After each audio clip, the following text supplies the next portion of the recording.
भारत और पाकिस्तान के सारे इश्यूज बायलैटरल हैं और इसलिए हम दुनिया के किसी भी देश को इनके लिए कष्ट नहीं देते हैं और मुझे विश्वास है कि भारत और पाकिस्तान जो 1947 के पहले एक ही थे, हम मिलजुल करके हमारी समस्याओं पर चर्चा भी कर सकते हैं और समाधान भी कर सकते हैं। India and Pakistan have all the issues are of bilateral nature, and we do not want to give pains to any country in the world to, in fact, try to do anything in this, because these issues are bilateral. And I trust that before 1947, when we were one country, that even afterwards we can find solutions through discussions. Mr. President, is that offer still on the table? I'm here. I have a very good relationship with both gentlemen, and I'm here. If for any reason, but I think they can do it themselves very well. They've been doing it for a long time. Mr. President, the Chinese have said today publicly that it's more low-level calls that have happened, and they're downplaying the significance of the calls the U.S. administration. I don't know what you mean by that. Low level? The vice premier is low level? I don't think so. What's in your mind, they're low level? What is the position of the gentleman that was quoted in the newspaper today? Right. Well, the Vice Premier, Leo, came out with very significant statements, and we've been communicating through intermediaries back and forth with him. Who's the Vice Premier of China? Yes, sir, I understand. That's not low level. I understand, I agree. I was just, there was a statement that the spokesman for the Foreign Ministry, for instance, said they weren't aware of the calls happening. I don't know about his There's been communication at the highest level. Thank you, Mr. At the President. highest level. Can you clarify the calls? No, I don't want to. We don't want to go into. We don't want to go into. Hey, look, in the meantime, our country is doing great. We're doing great. The Prime Minister just congratulated me. Everybody that's met has congratulated us on the job we're doing in the United States with our economy. Our economy is phenomenal, best it's ever been. And that's despite the trade deals. And when the trade deals get done, like we did with Japan yesterday, we did a really big, tremendous trade deal with Japan. And we have others coming. We're negotiating now in earnest with the European Union because they want to do that. They want to do that, and I do too. So we have. When we get these deals done, our country will be transformed. I mean, it'll be monetarily transformed. It's such a difference between the horrible, horrible one-sided deals that we had in the past. And frankly, past administrations should be ashamed of themselves for allowing that. But we have many of them. One of them is the USMCA, Mexico-Canada. And hopefully that'll get voted on very quickly. Everybody wants it to happen, so hopefully we can make that a bipartisan bill. But we have many trade deals that are doing very well, and including China. And I think it was necessary to go through this, you would say a rough patch, but I'd say maybe much more than a rough patch. But that's okay, because we've been paid billions and billions of dollars. And you know that prices haven't gone up, and there's been no inflation, and we've put a lot of money in the Treasury, and tens of billions of dollars. And I've given a lot of it to the farmers that were hurt. I've been able to give a lot of money, compliments of China, to the farmers that were hurt, because we gave them 16 billion and we gave them 12 billion the year before. That made them whole.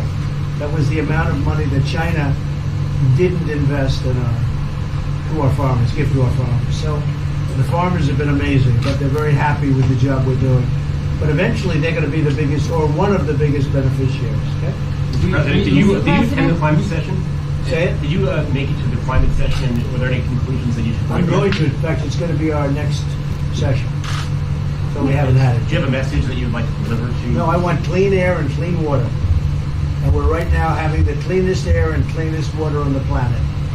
But that's what I want. I want absolutely clean air and clean water. Mr. President, just briefly back on China. We saw the comments from you about wanting calm.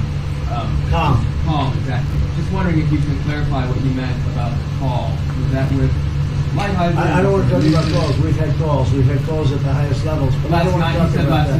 But the Vice Chairman put out a statement last night that was a statement and saying that he wants to make a deal and he wants calm. And I think it's a very good word to use, calm. It's not a word that I use that often, but it's a good word to use.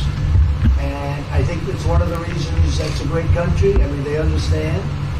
I think that message also helps with respect to Hong Kong. I really do. I think it makes it easier for Hong Kong to do something, and I think that President Xi will do something with Hong Kong. I really think that message is a good message with respect to what the ultimate outcome is in Hong Kong. Very, very positive message, and we appreciated it. We appreciated it. What else? Anything else? Mr. President, what are your latest thoughts on your threat on pulling out of the WTO? And if you do, can I also ask Mr. President Modi what your response to that in terms of how it will affect India's trade strategy? Well, we haven't been happy with the WTO, but now we're winning cases. We won the big Airbus cases, you know. It's a tremendous case. I mean, it's billions of dollars. That was a very recent victory, and we're winning cases now. We're being treated more fairly now in the WTO, which we appreciate. मुझे लगता है कि हम दोनों को बात दीजिए, हम दोनों बात करते रहेंगे। जब जरूरत पड़ेगी आप लोगों को जरूर जानकारी पहुंचाएंगे। He actually speaks very good English. We just don't want to talk about it. I feel that you should let us discuss these things, and when we feel need, we will communicate to you. Mr. President, Russia has just recently said they have no intention of asking to be readmitted to the G7. However, No, I wouldn't expect they'd ask, because why would he's a proud man. He's done a real job, and why would he ask? No, it's something we discussed, and it's under discussion now. No votes or anything, but I would be inclined to say yes, and so would others, and some probably wouldn't be, but it's just a discussion. No, I would think that he wouldn't do that because he's a proud man.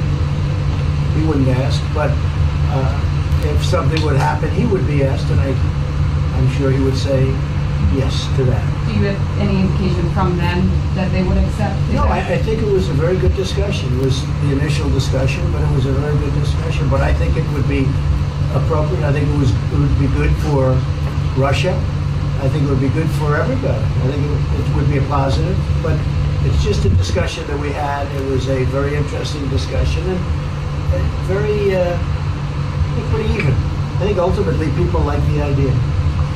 Mr. President, what would be your message to the American people in terms of what is your biggest achievement at this G7? Well, we've had a lot of achievements. We have an achievement with Prime Minister Modi because we're doing great trade. We're doing a lot of trade with India.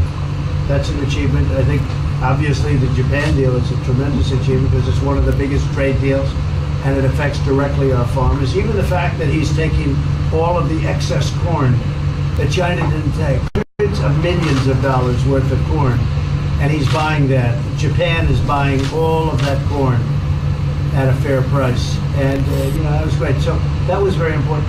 I also think that unity is very important. We had a very good, despite you read the newspaper stories, the stories bear no resemblance to what's taking place. You saw me with Chancellor Merkel. You saw me with all of them. The relationship is great. We have 7 nations. In addition to that, we have other nations like India and others that came in. Australia came in, Scott. We have a lot of people came in. And I'll tell you, that it's been total unity. What would be the area of most unity, There's been no dissension. There's been no fights or arguments. There's been no anything. I mean, there's been great unity here. And honestly, the papers haven't reported how good it's been. So what would be your most common ground? Is it climate change? Is it gender equality? I think we have a lot of things, but I think really the unity, the fact that we're all getting along so well, I think is one of the big takes from this. We really have good relationships, and we're doing a lot about a lot. Okay? Just so we get our reporting right, I'm going to give it one more crack on China. When you were referring earlier to the Buddha statement, which we all saw, did you mean to say that there was also a call last night, or was there not actually a call last night? There were discussions that went back and forth. Let's just leave it at that. Last night, and before last night. Yes. With China? With China, and before last night. Numerous. Look, they want to get something done. I've been saying that for a long reason. And why wouldn't they? They want to get something done. They've lost millions of jobs. Their supply chains are being hurt. And once those supply chains go, you can develop new supply chains. You can't get them back into China. So China is is run by really a great leader. I think he's a great leader. He wants to do something. They lost over 3 million jobs in a very short period of time. A lot of companies have left China and they're leaving China. They want to get it done. I knew that. I could have told you that without talking, but we are talking. And would you still like to see U.S. companies leave China? Depends on whether or not we make a deal. If we don't make a deal, I'd like to see them leave China. Absolutely. If we make a deal, I'd like to see them stay there and do a great job. Mr. President, on the Afghanistan peace talks, do you have an updated timeline? Are there any snags? No timeline, whatever it is. We're no rush. I mean, we're there. We're really a peacekeeping force more than anything else, frankly. And said we could win that war in a very short period of time, but I'm not looking to kill 10 million people. Okay? And we are working along with the Taliban, with the government, and other people too. And we'll see what happens. No timeline. Okay? Thank you very much. We're going to be doing a news conference in a little while. Just one more thing. If you need one, you need one? I don't think you need one. I mean, I can't imagine any other question. I just want to thank the Prime Minister. He's a great leader right here. Would you allow him to have nuclear weapons? Great election result. Would you allow him to have nuclear weapons, sir? Thank you, President. Thank you, press. Would you allow India to have Thank you, nuclear press. weapons? Thank you.